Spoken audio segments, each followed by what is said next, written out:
Hi, this is Cheryl, your local pet sitter and dog walker, here with more helpful hints.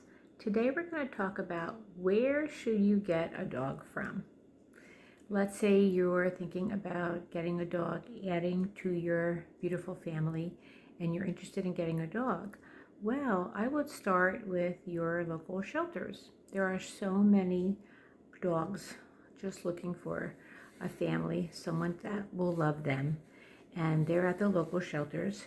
You can go online and look up a specific breed of dog at the shelter, or you can just visit your local shelter and spend time with several dogs and see if there is a good attachment there.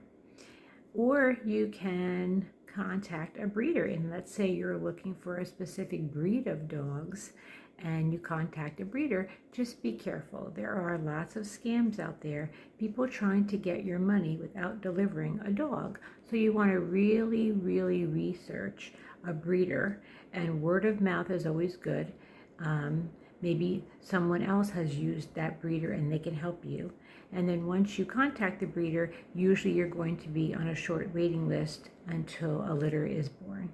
Okay, so whether you get your new fur baby at a local shelter or through a breeder, it doesn't matter. The most important thing is the first 8 weeks of the dog's life before they leave the mom dog. It really needs to be a safe, clean, healthy environment.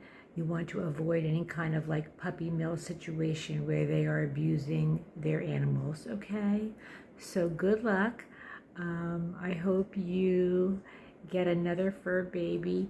I love mine and they're such good companions, okay? So talk soon.